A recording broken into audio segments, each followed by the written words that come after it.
Chapter 10. The Lemegeton of Solomon. The Book of the Spirits. Raising the Spirits of the Lemegeton.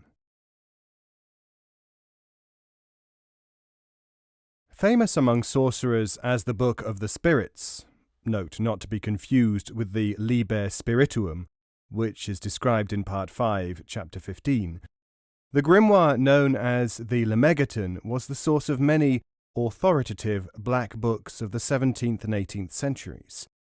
By means of it, spirits were raised, made to submit to the magician, sent to find treasure, kill and maim, procure wisdom and honour. The whole gamut of human desires was catered for by this work attributed to Solomon the king and called his little key. Readers of the Arabian Nights will be aware that a horde of powerful genies were cajoled into a brazen vessel by Solomon and cast into the sea. It is at this point that the Lemegeton takes up the story.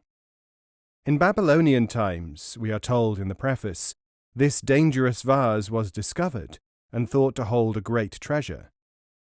When it was opened, alas, the devils were released and are still at liberty. Two of the most famous of occult authors, Wierus the demonologist and Cornelius Agrippa, have made lavish use of this work, and its possession was a sine qua non for every responsible magician. There is only one small detail here, that the sorcerer must himself copy it out in his own writing into a book made of virgin parchment before it would be of use in the conjuration of spirits. Nevertheless, even printed copies are so scarce today that they cannot be bought. Manuscripts are known in some of the larger libraries of Paris and London. As with other rituals, it is held that the genies of the little key are to be invoked with the proper ceremony of the magical circle and invocations. In addition to this, however, the signs of the spirits must be known and inscribed within the circle, or the genie will not make his appearance. In addition to information concerning the names and ranks of the demons, the Lemegeton gives valuable information as to the aspect, sometimes horrible, in which any particular spirit will appear, and the times for invoking them, with the metals properly to be used in the making of the talismans which contain their signs. There are 72 aristocratic genies named in this curious work. Of these, 18 are kings, numbering within their ranks several recognizable as Babylonian and Semitic demons, Baal, Asmodai, and Belial among them. Astaroth, the love and war god of the ancient Semites, is numbered among the dukes, of whom there are no fewer than 26. In addition, there are to be remarked 15 marquises, 12 presidents, and 5 earls. Several of them have aliases and alternative names, according to different versions. This may be due to the fact that some occultists maintain that the true names of demons are never known to men.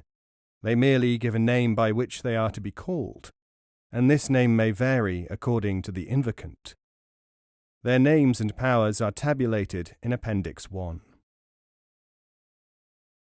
The Lemegeton is nothing if not class-conscious, and thus the full detailing of the abominable hierarchy is carried out within its pages, almost to the point of boredom.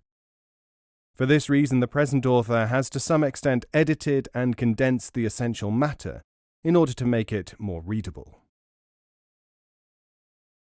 These powers, then, are conjured by the magician in order to do his bidding. Assuming that the master already has a knowledge of the making of the magical circle, there are few variations from the traditional requirements. A circle is drawn, with a triangle outside its precincts, for the spirit to occupy while negotiations with the operator are being carried out. The circle itself is the conventional double one, with 4 8-pointed stars within its inner arc, each composed of 2 interlinked equilateral triangles, the shield of David. The actual pentacle, the pentagram of Solomon, must be made of virgin calfskin and carried by the magician. Actually, it usually is said to be worn on one side of the front of the robe. This pentagram, be it noted, is not the same as the seal of Solomon, which must also be drawn with a virgin black cock's blood on virgin parchment. It will be recalled by all wizards that ritual purity, in this case extending to 1 month before the operation, is essential. The seal is made when the moon is rising in Virgo, and only on a Saturday or Tuesday night. Naturally, the incense for this is alum, cedarwood, aloes, and resinous gum. The other equipment of the operator is also familiar to magicians: a white robe of linen, a cap of the same colour, the sword, wand, and belt made of lion skin. Oil is also carried for anointing the face, and consecrated water for bathing. The actual ceremony of evocation is similar in many ways to that laid down in the true Grimoire, as detailed elsewhere in this book. The difference is that the process at present under consideration contains only Jewish words and phrases, and does not involve Christian, therefore presumably later, formulas. When the magician has assembled his materials, he is to robe himself with the white cloak, some writers say that it should resemble that of a priest, and repeat the well-known prayer, "Thou shalt purge me with hyssop, O Lord," the prayer of David for sanctification, contained in Psalm 51 of the Old Testament. Then comes the Aeration of Enrollment. Through the symbolism of this garment, I take on the protection of safety in the power of the all-highest Anur, Amachor, Amides, Theodonius, Anitor. O Adonai, cause that my desire shall be accomplished by virtue of thy power. To thee is praise and honour for ever and ever. Amen. Then follows a pause for concentration upon the object of the ritual, and the name and powers of the Spirit being invoked. When this has been completed, the exhortation to the Spirit begins. O Spirit, name of the Spirit, I conjure thee, empowered with the strength of the greatest power, and I order thee by Baralamensis, by Baldachiensis, by Palmachi, Apolloricides, and by the most powerful princes Genio, Laocaidi, the ministers of the Tartar seat, commanding princes of the throne of Apologia in the 9th place. I conjure thee, O Spirit, name of the Spirit, by he whose word created, by the strong and highest names of Adonai, El, Elohim, Elohe, Sabaoth, Elion, Eskerse, Jah, Tetragrammaton, Shaddai, appear immediately here so that I may see thee in front of this circle in a pleasant and human body without any unpleasantness. Come at once, from any part of the world, come pleasantly, come now, come and answer my questions, for thou art called in the name of the everlasting, living, and real God, Heliorem. Likewise I conjure thee by the name under which thou knowest thy God, and by the name of the Prince and King who rules over thee. I conjure thee to come at once and to fulfill my desires, by the powerful name of him who is obeyed by all, by the name Tetragrammaton, Jehovah, the names which overcome everything, whether of this world or any other. Come, speak to me clearly without duplicity. Come in the name of Adonai Sabaoth.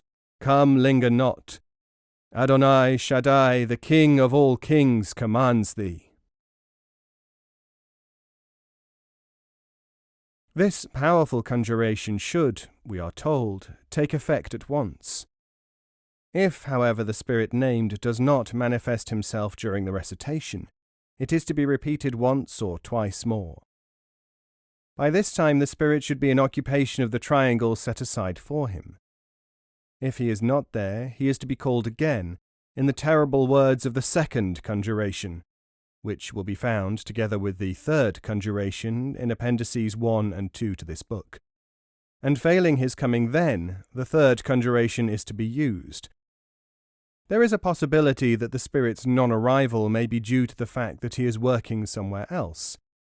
Thus he is to be called through the king who rules over him to release him. This form is included in Appendix 3 and should be repeated twice or 3 times. There is now only one other possibility if the desired evocation does not take place following the calling of the king. The spirit must be chained down in hell and unable to release himself. This, however, is no obstacle to a determined exorcist. A form of cursing, the curse of chains, is now intoned, see Appendix 5, and the following rite performed. The seal of the spirit is written on a piece of consecrated parchment, placed in a black box with noxious fumigants such as sulphur, asafoetida, and the like, and the box wound with iron wire. Taking the sword, the magician impales the box thereon, and holds it over the charcoal fire, with these fateful words: I conjure thee, fire, in the name of him who made thee, and by all the created creatures of the world, to torture and burn, to torment this spirit, naming the spirit, for ever and ever. Then the invocation to a rebellious spirit, which can be found in Appendix 4, is recited with great vehemence when he should appear.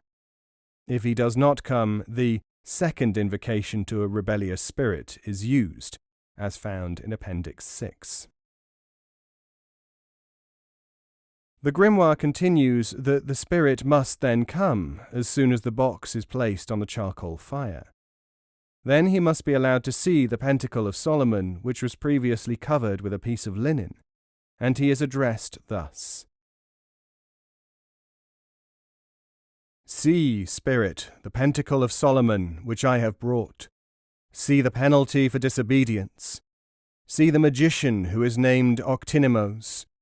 He is here, carrying out the rite of conjuration, empowered by God without fear. Make, O Spirit, answer to my questions and obey me, in the name of thy master, and in the name of Lord Bathal, moving to Abrak, Abeor, moving to Beror.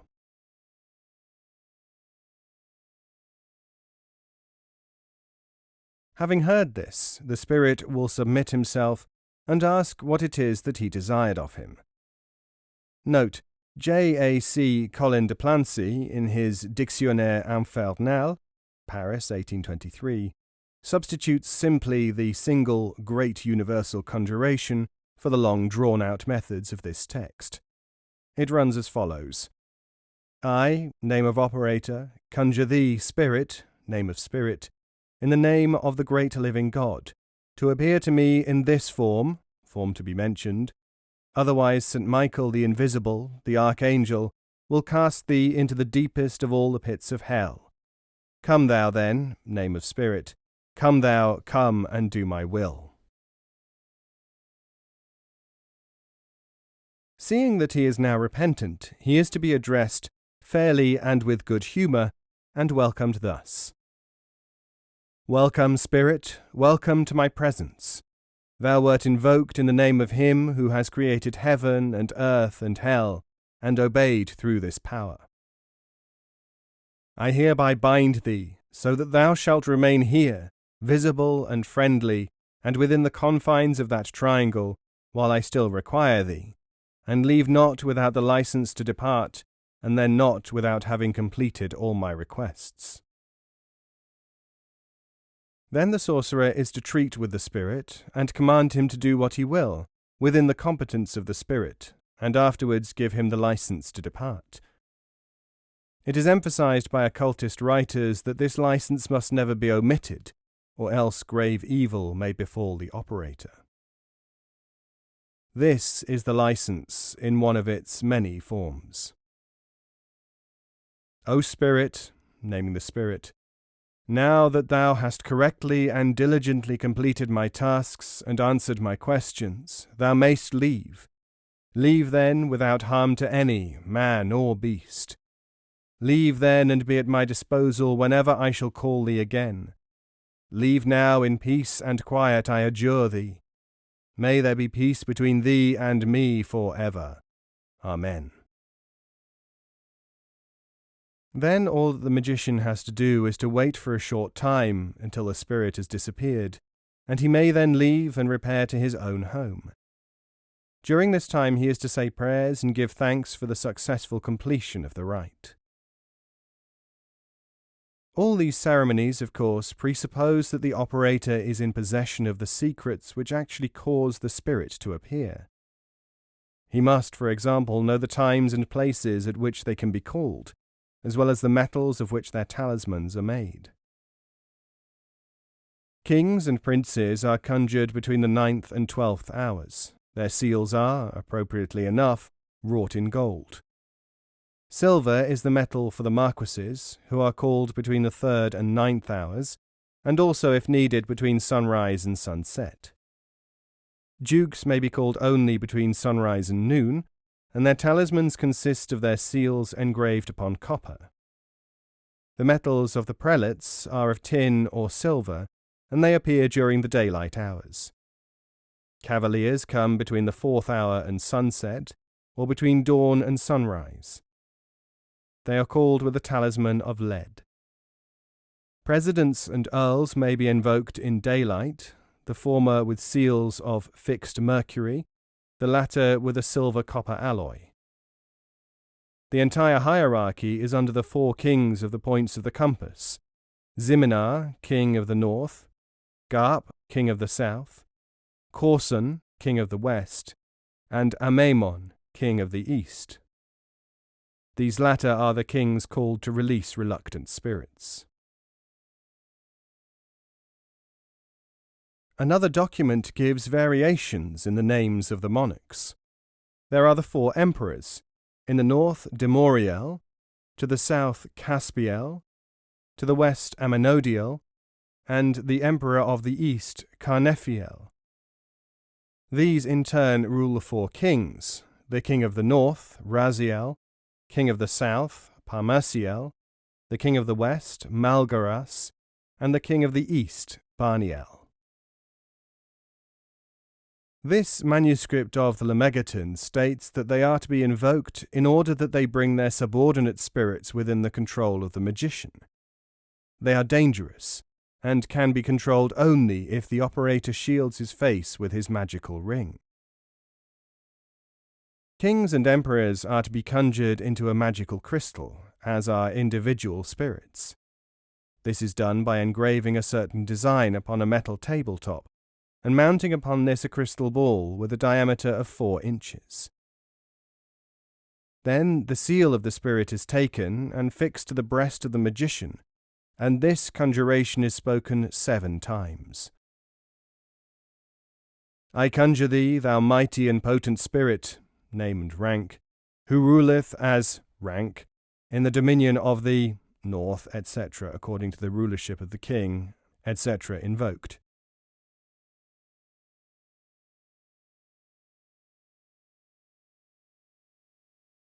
The 72 Spirits of Solomon.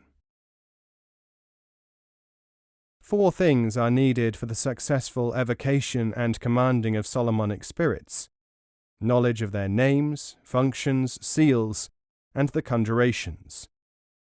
I have, therefore, condensed and arranged the list given by the Lemegeton, which contains the data about the spirits, and present it here in alphabetical order. Agares is a duke whose power is in the east, towards which direction he is always to be invoked. He appears in the form of a distinguished sage, riding upon a crocodile and carrying a hawk. His functions are to bring back those who have run away, to stop movement such as running away itself. In addition, he provides the gift of knowledge of all tongues, and can, when asked, cause earthquakes, and reduce important men to a status of having nothing.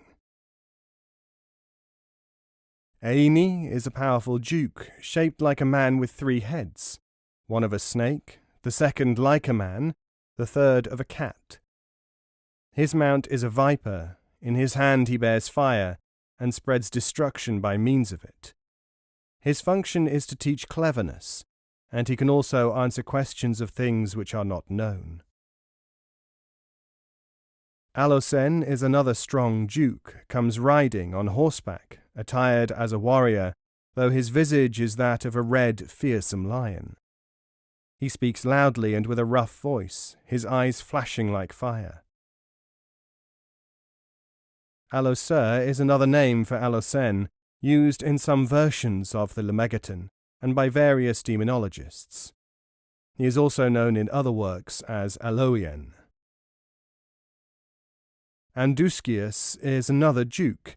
His shape is that of a unicorn, though when requested he will assume human form. He can make music play from a hidden orchestra. Among his powers are to cause trees to fall, and to grant familiar spirits to the magician. Ammon is an exceedingly important and powerful marquis in this hierarchy of Hades.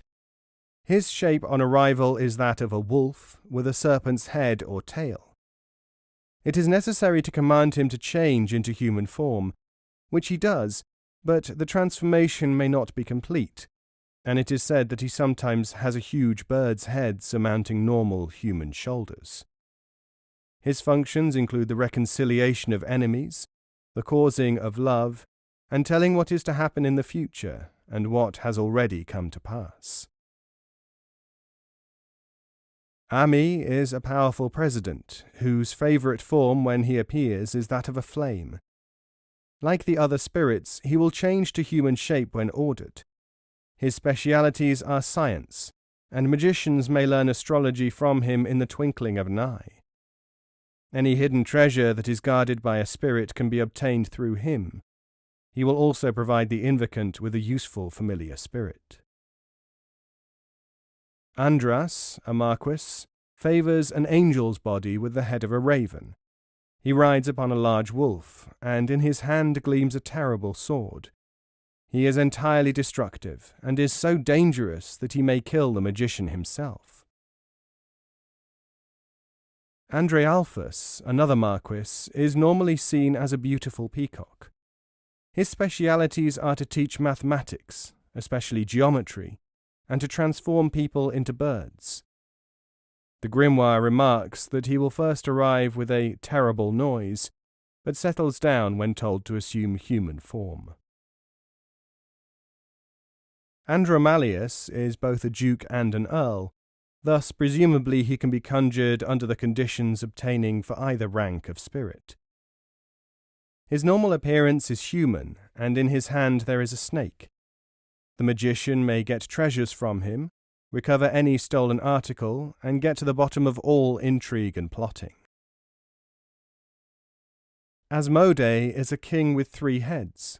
The first is that of a ram, the second is that of a bull, the last of human shape. Riding a dragon, he carries in his hand a mighty spear. Magicians were cautioned to summon him with the head uncovered, and some even hold that the master must stand in his presence. His powers are varied, ranging from the teaching of arithmetic to conferring invisibility, producing lost treasures, and teaching the making of things. He is also obliging enough to answer any question put to him. Note, the demonographer Colin de Plancy quotes Jewish sources as identifying Asmodeus with Samael. Astaroth is another demon who appears in the form of an angel. Opinion is divided as to whether it is a good or bad angel, but an angel he is, that much is agreed. He is an important duke, and is mounted upon a dragon, with a snake in his right hand. He will tell the sorcerer all of the past, the present, and the future. He will also teach every secret and science. Aim is another version of Aini and appears in both forms in several manuscripts.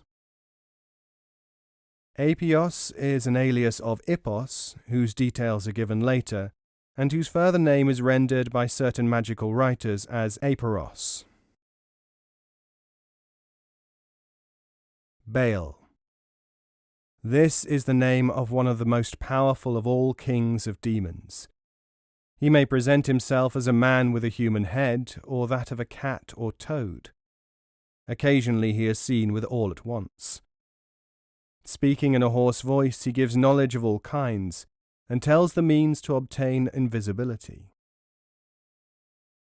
Balaam is the name of a frightful king who appears with 3 heads, 1 human and 2 of different animals.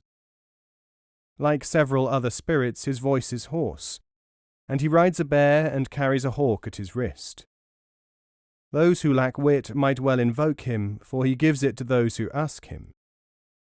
In addition, he knows and will tell the secret of invisibility, and gives answers concerning the future and the present and past. Barbatos is a count and duke, dressed as a hunter. He never comes alone, but is invariably escorted by troops and kings. His time to appear falls only under the astrological sign of Sagittarius, i.e. the 23rd of November to the 22nd of December. The knowledge given by him includes the finding of treasure, the past, present, and future, and the method of bringing people together in amity. He commands 30 infernal legions. Bathin is a mounted duke riding a horse. He seems human, except perhaps for the serpent's tail which he wears. His specialities are to cause a person to be transported from one place to another as quick as light. He also knows, and will tell, of the virtues of stones and herbs. He has been mentioned by some as Bathim. Beel is simply another name for Bharath, used by certain demonologists. Beleth is a king of some importance, who does not come without considerable reluctance. Even then he is not alone, but is accompanied by some sort of band or orchestra. He may be most angry, and has to be commanded to enter the triangle by the magician, who is armed with the magical wand. In doing this, demonographers say, the wand must be directed towards the southeast. Protection against his temper may be obtained by wearing a ring of silver on the middle finger of the left hand, and used to shield the face. One wonders why he should be invoked at such risk, when all he can do is produce love between the sexes, especially considering that this is a function of 12 of the other spirits. Belial. This wicked entity of the Bible is not only a king of the lower hierarchy, but was actually created immediately after Lucifer himself. Some trace of the fact that he was good before he fell from grace is contained in the mode of his appearance when invoked by sorcerers. He comes, we are told, like a beautiful angel drawn in a fiery chariot. Even his tones when spoken to are well modulated. Some demonographers maintain that his greatest fault is that he deceives all, including the operator, unless continually faced with the divine name. His chief uses to a magician are as a helper towards promotion, and one who made men receive favour. Unlike most of the other spirits, he expects that sacrifices should be offered to him. Such sacrifices to spirits are described in the Key of Solomon. Bharath is the name of a soldier duke who comes wearing a crown of gold, mounted upon a red horse, with uniform of the same colour. He is one of the less trustworthy spirits, and magicians warn against his duplicity. Like several other Solomonic demons, he can tell of the past, present, and the future. He can cause men to rise to high places and honours. Not the least among his abilities is to transmute any metal into gold at will. Bifrons. This Earl appears as a monster, and remains such until told to transform his terrible appearance into something more human. Among the subjects which he can teach without any difficulty are astrology and mathematics, the knowledge of magical herbs and stones. Those who desire to perform magic with corpses call him, especially to transfer the body from one place to another. Bofi is merely the name used by some writers to describe Bharath, who has been mentioned above. He has another alias too, that of Bolfrey, according to certain exponents of the black art. Botis is the next great president and earl. The manner of his first appearance to the exorcist is in the shape of an extremely distasteful serpent. When he has turned himself into human form, he still retains traces of his demoniac nature through a set of large teeth and a pair of horns sprouting from his head. In addition to this, he is armed with a formidable sword. Botis is called to give answers as to things past, present, and future, and to cause reconciliations. Buer, another spirit and president, who will come only when the sun is in the zodiological sign of Sagittarius. Those seeking familiars, the curing of disease by magical means, or a knowledge of philosophy and logic call him. His appearance is that of a starfish. Buna is a duke and at the same time another spirit sporting 3 heads. Only one of these is human, the others being of a griffin and a dog. Wisdom and facility of speech, bewitchment of graves by demons, the acquisition of wealth.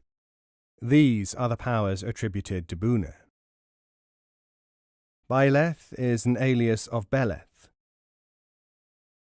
Kakrinolas is a variation of Glasiabolas, who is noted below, Casimola being another of his pseudonyms. Caim comes in the shape of a thrush. He is an important president in the infernal hosts. When a question is asked of him, the answer appears in flaming coals.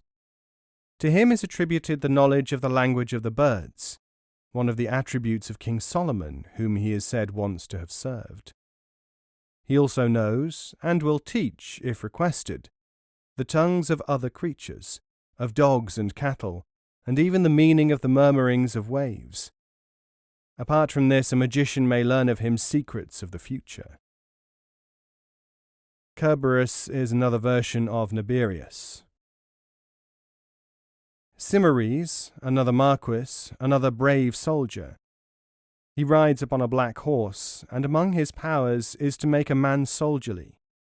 Literature is also learned from him, as are the location of buried treasures, anything lost, and anything appertaining to his domain of Africa.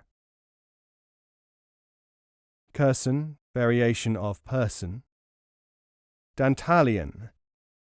This strong duke, when conjured, appears with a multitude of male and female faces, and carrying a book.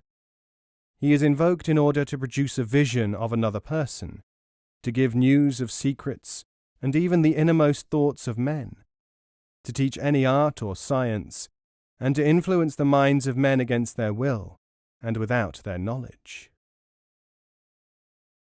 Decarabia.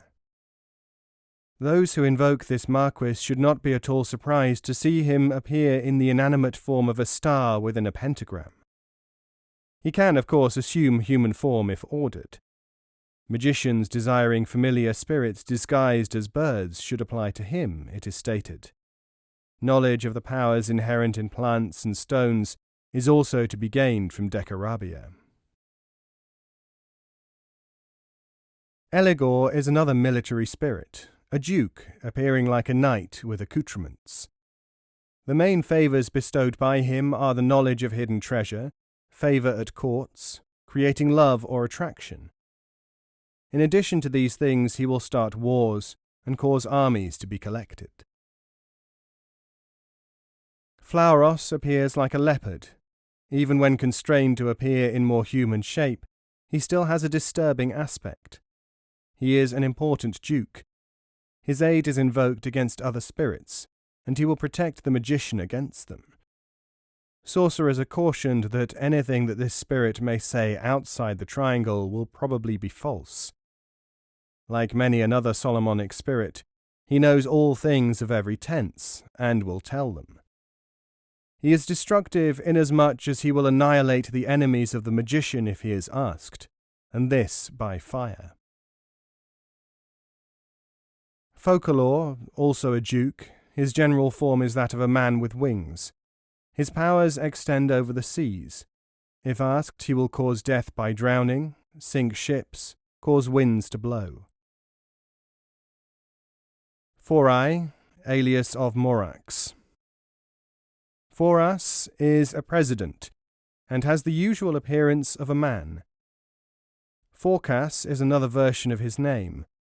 Logic and allied subjects are taught by him, as is the law of the magical virtue inherent in stones and plants. He can confer the power of invisibility, and will also make the invocant wise, witty, and possessed of treasures. Foras will also restore lost property.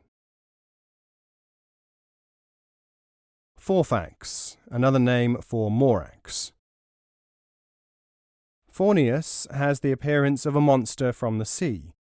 He will, of course, become human for the time being if asked. He has the ability to teach the operator all arts and sciences. In addition to this, one may learn from him all languages. Those who desire the love of their enemies are counselled by occult writers to call upon him. Phurkas looks like an old man, and anything but a benevolent one. He rides a horse and carries a spear. He is a duke and can teach philosophy and a variety of other sciences. Furfur is an earl, the commander of 26 infernal legions, and seems to be in the shape of a type of deer, winged and breathing fire. He is decorated with the tail of a serpent. He bestows marital love, causes thunder and lightning, and reveals secrets. Geap is the somewhat unflattering name of one who is not only a prince, but a president as well. He is attended by 4 kings, and assumes a human body when conjured. His specialities are causing love or hate, telling the future or unknown things from the past or present. In addition, he can arrange for a person to be transported where he will instantaneously, and even deprives other sorcerers of their familiars in favour of he who currently calls him. Glamigin is a marquis who comes in the shape of a horse or donkey. He is credited with being able to bring back for interrogation the souls of those who are dead, even if they are in the nether regions. For this reason he was invoked for necromantic purposes. Like many another spirit, he is a teacher of science. Glasiabolas is a powerful president, whose importance is belied by his appearance as a winged dog. In addition to teaching all sciences, he causes murder, makes men invisible, and knows all about the past, present, and future. Goap, see Geap. Gomori. This duke is the only spirit of this series who appears in the form of a woman. She is beautiful, wearing a crown of gold, and causes the sorcerer to be loved of women and young maids. Those who wish to know the past, present, or future may call her. Similarly, she knows of hidden gold. Guzian, another duke, also known as Guzain, who has the power to grant position and honour, to tell all of the past, present, or future, and to make those who are inimical friendly. Harborim is another name of Aini, above. Hagenti, a bull with wings, is the normal appearance of this mighty president of the demons. His speciality is transmutation of metals into gold, and wine into water. Halpas, an earl, manifesting himself as a dove. He is destructive and warlike, causes wars and punishes sinners with the sword. Ipes is a variant on the name of the next spirit, Ipos, who is both prince and earl. He may have the form of an angel or a lion, or a combination of both. In either case he is stated to be repulsive. Those who stand in need of wit or who are not brave call him. He also has knowledge of what is past and what to come. Leragier, a marquis, he carries a quiver and bow, and wears a green habit. His main operations are to cause wounds to delay healing. In addition, Leragier will start battles when commanded by the magician. Malafar. See Valefor below, whose alias this is. Malpas is a president first seen in the form of a black bird. He is a spirit who can cause anything to be made by supernatural means. There is a widespread story in the Middle East that this type of demon helped Solomon to build many things. He is deceitful, however. Marcosius, a marquis. His form is that of a wolf, winged and breathing fire. He gives help in battles and will provide answers to any questions that may be addressed to him. Marthim, another name for Bathin. Morax, combines the offices of Earl and President, and is most powerful in the infernal hierarchy. The nearest that he can get to human shape is a normal body with a bull's head. He gives instruction in the magical uses of stones and herbs, teaches astrology and sciences. If asked, he will provide the magician with one or more familiar spirits to attend him.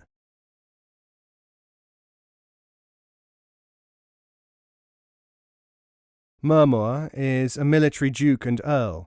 He rides a griffin, wears a crown denoting his ducal status, and speaks with a harsh, grating voice. He will be accompanied upon evocation, says the text, by 2 heralds or courtiers, and a fanfare of cornets. Naturally, he will be wearing soldierly garb. Murmur is chiefly to be invoked to teach philosophy, and to cause the souls of those long dead to appear before the circle. He can compel the said souls to answer truthfully any question that the sorcerer may put to them. He is also said to be one of those spirits who will be reinstated to a post similar to that which he held before his fall from grace, and hence, it is supposed, he is not wholly bad. Naberius has a voice as unpromising as that of Murmur, and his usual form of appearance when invoked is that of a cock which seems unable to stand still. He may have 3 heads and be bird-like. Naberius is a proud and honoured marquis, who not only teaches such things as logic and rhetoric, but can also ensure that a person retrieves any lost favours or honours which he formerly possessed. Aureas is a powerful marquis, and comes as a lion riding a great horse. His tail is like that of a snake, and in his hands he bears 2 more serpents. Those who desire to learn astrology without the tiresome need to study merely apply to him, and they know the science in a flash. He can also change men into any shape. In addition, he has the very valuable power of causing even enemies to favour the exorcist. A direct appeal to him will result in a place of honour being accorded to his invocant. Ose is another president who favours the form of a large and graceful leopard.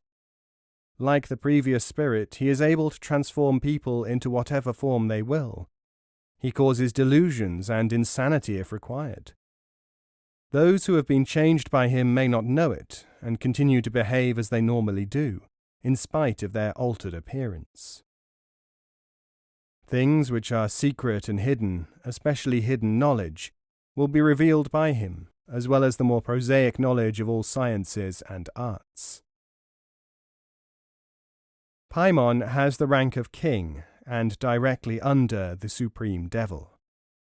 Those who know his seal and call him in accordance with the ritual of this Lemegeton, we are informed, can gain any honour from him. He confers the power to dominate all men, will produce useful familiar spirits to serve the magician, can teach at once all the arts and sciences. Paimon comes like a king before the circle, riding a camel and with numerous court in attendance. The sorcerer is cautioned in some texts not to fear his terrible voice, which is alarmingly loud. Phoenix has a pleasant appearance, that of a bird, and an equally delightful voice, like a child, but some hold that he is not to be trusted at all. Others maintain that this marquis obeys the magician's every order. His speciality is poetry and letters. Persoin, variant of Geisen. See above. Procel is a powerful duke who comes to the circle in angelic shape. His powers are somewhat mixed. For instance, he can cause the impression there is thunder and torrents of rain, if requested. He will teach sciences and especially mathematics. Those who seek any of these obligements and wish to know any secret at all should call upon him, say the demonologists. He has one other name, which is given as Pusel. Person, a king, commanding hidden treasures.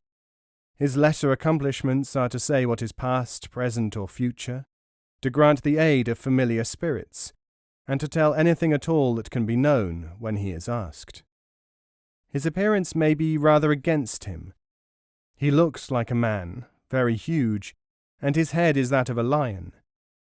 Being a king, he arrives with a court and musicians astride a bear, with a snake in his hand.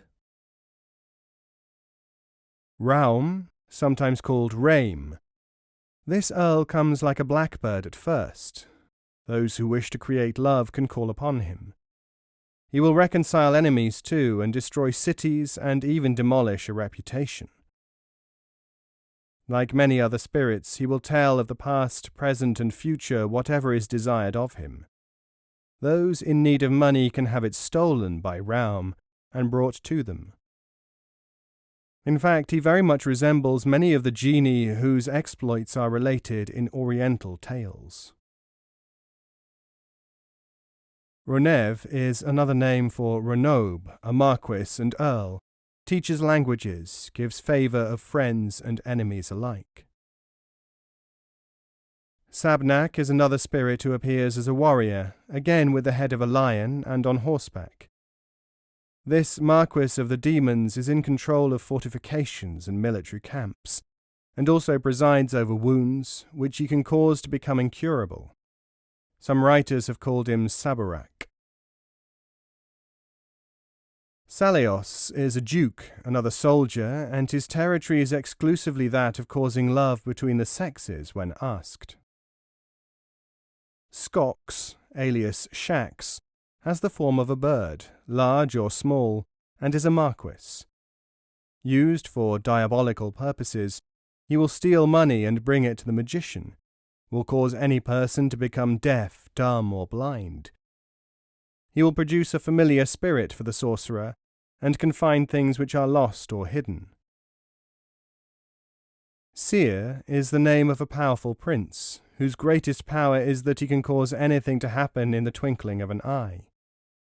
Like most of the other spirits, he can be used for good or evil processes.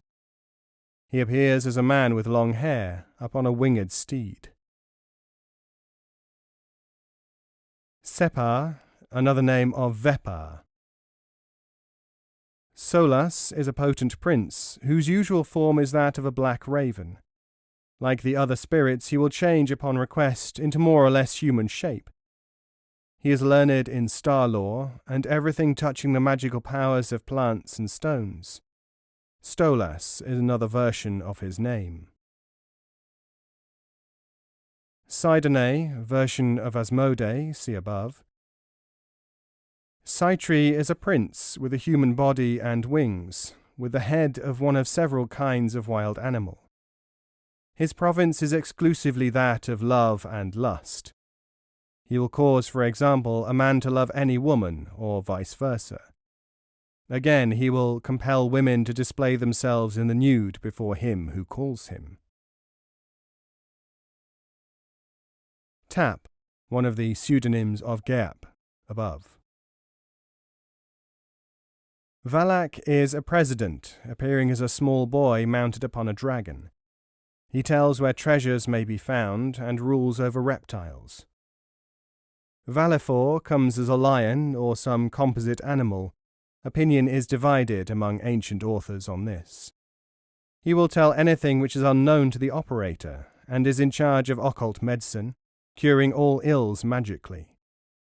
He is also able to transform men into animals and to make a man skillful with his hands and brain.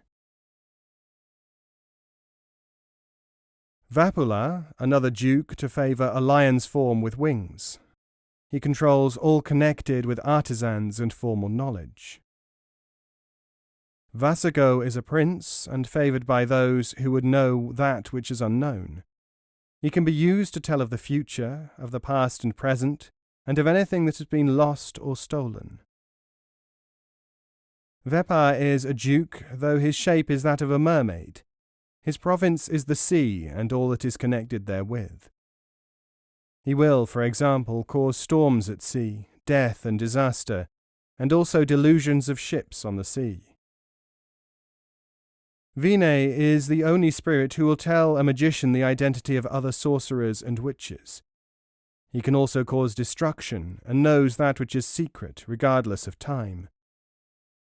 He may manifest himself outside the circle as a lion or some sort of monster. In case of war, he can destroy castles or build defense and other works.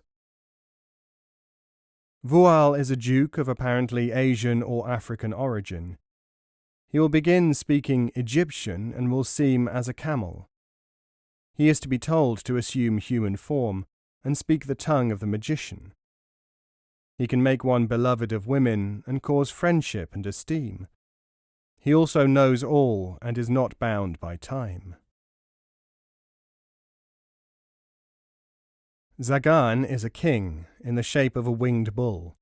He can change liquids, for example water into wine, wine into blood, and so on.